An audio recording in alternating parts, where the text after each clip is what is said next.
Hey everybody, this is @now_world_order from Twitter, and this is going to be my thoughts on UFC 174. It just finished, and I'm going to give you the results of the main card, and I'm going to give you my thoughts on it as well, and what could be next for some of the guys on the show.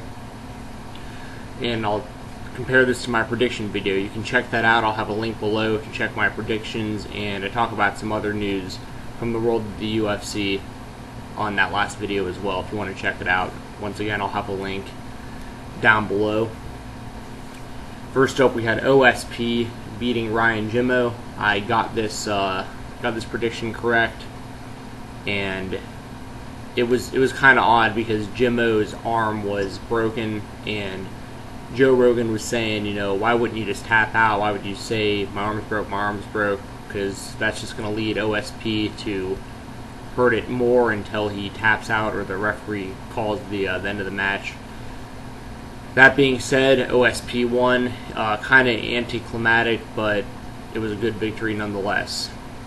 Next, we had Andre Arlovski defeating Brendan Schaub by decision. I thought this was a terrible decision.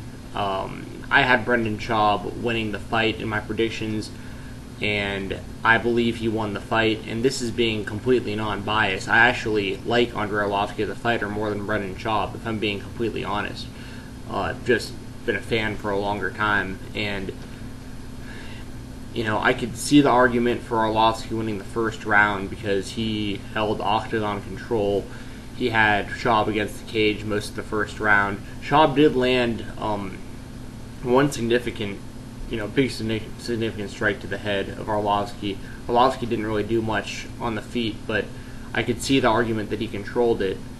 I think Brendan Schaub winning the second round was a no-brainer, and I think the third round should have been a no-brainer too. I mean, Schaub had Arlovski on the ground. He was landing way more strikes. Arlovski was defending fairly well, and he was throwing elbows from the bottom, but that shouldn't have offset the control that Schaub had during the round and the punishment he laid on Arlovski. I think the biggest moment of the fight was an uppercut that Schaub landed on Arlovski. It was like an uppercut. It was like an uppercut straight kind of. I guess I describe it an uppercut, but a little modified. Hard to explain. You kind of have to take a look at it. It like starts like an uppercut, but then kind of turns into a straight punch. So, I think that Schaub won that fight, but in the record books it will show a win for Arlovski. And you could tell that the commentators were thrown off by this. Joe Rogan looked pretty confused when he went into the octagon to interview Arlovski after the fight, and Schaub looked like he couldn't believe it. Although Schaub's face was pretty damaged, he looked like he had a broken jaw. But that's all I'll say about that one. We had Andre Arlovski winning, so I at this point am 1-1 wins losses on the night of my predictions. Next up, we had Ryan Bader beating Rafael Picante by decision. After that Arlovski win, you got to think to yourself, it looked like Bader clearly won the fight, and he did win the fight, but you can never be sure with these judges. I mean, we saw it in Albuquerque, New Mexico, just the other week with that Diego Sanchez-Ross Pearson fight, and Pearson, in my opinion, Pearson won all 3 rounds, and I don't know how one of the judges gave that second round to Diego. Very, very odd, and that's a whole another topic for another video that I will do at some point. My opinion on the scoring system and the refereeing and the judging, and what we need to do about, or what the commissions rather need to do about these guys who continue to make giant mistakes when scoring fights. That all being said, Ryan Bader won the fight by decision, and at this point I am 2-1 on the night. Next, we had Rory MacDonald taking on Tyron Woodley. He won by decision, and this was a dominant performance by Rory. I had him winning all 3 rounds, and he turned it up. He looked really good. He looked impressive.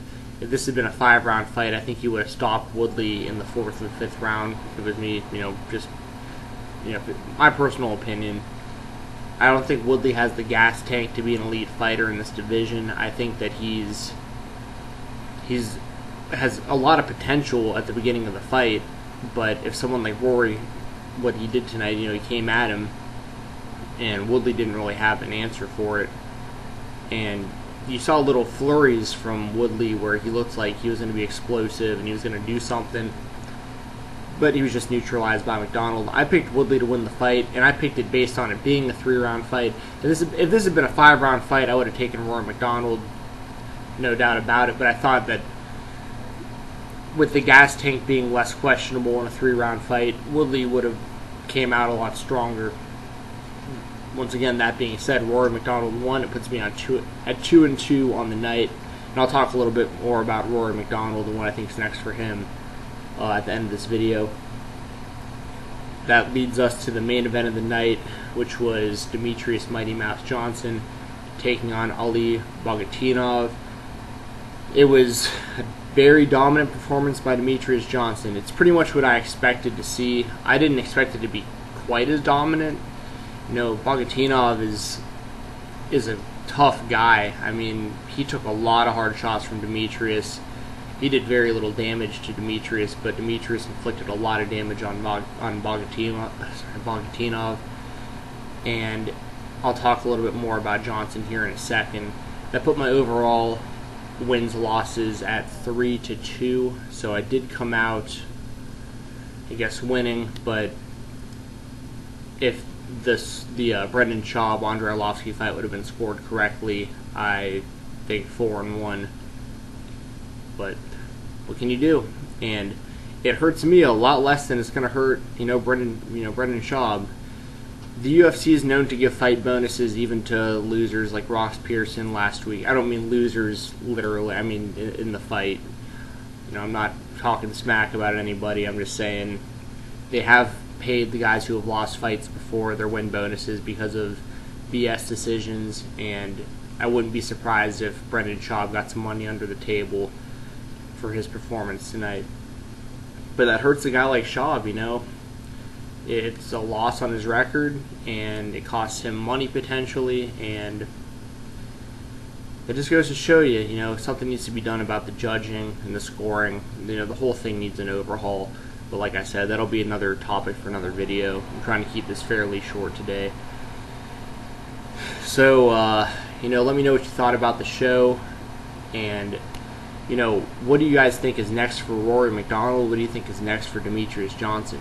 Rory MacDonald is clearly the #1 contender at welterweight behind the winner of Matt Brown and Robbie Lawler.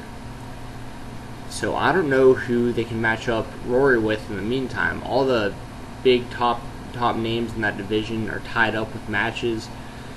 They all got fights coming up soon. I'm trying to think. Kevin Gastelum is fighting Nicholas Misaki, I believe you pronounce Misaki. That's on June 28th, so that's later this month. They could match up Rory with the winner of that fight. He'd be the very, very strong favorite in that fight, but it would keep him active if they are in fact going to go with the winner of Lawler and Matt Brown to fight Hendricks next. And a lot of this has to do with when Hendricks is ready to fight again, but everyone figures he'll be ready in time for the winner of Lawler and Matt Brown. I was thinking, maybe a rematch with Carlos Condit, but I don't know how long he's going to be on the shelf. So, like I said, the only thing I can think of is the winner of Gastelum and Misaki. I can't think of anyone else in that division who has a fight coming up right away that can be matched up with Rory in the meantime. And what do you guys think is next for Demetrius Johnson? I figure it's going to be a rematch with John Dodson. I think Dodson's the most deserving. I think Benavidez is going to climb the ladder, get back up to #1 contender status, and I think Ian Uncle Creepy McCall is going to be a contender again in the near future. But Johnson's fought, he's fought and beat Benavidez twice. He had that draw that should have went into overtime against McCall, and then he beat McCall, so he's fought him twice as well. it only makes sense to have John Dodson get another shot at Demetrius Johnson. And Dodson looked very impressive in his last fight.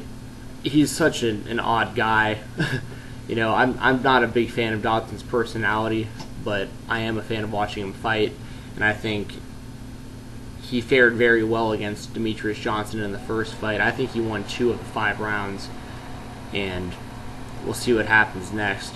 So once again, let me know what y'all think. My next video is going to be tomorrow. It's going to be a prediction video, like a preview for TNA Slammiversary pay-per-view, which is tomorrow night. Subscribe to this YouTube channel. Follow me on Twitter at NOW_WORLD_ORDER. Thank you for watching, and I will see y'all later.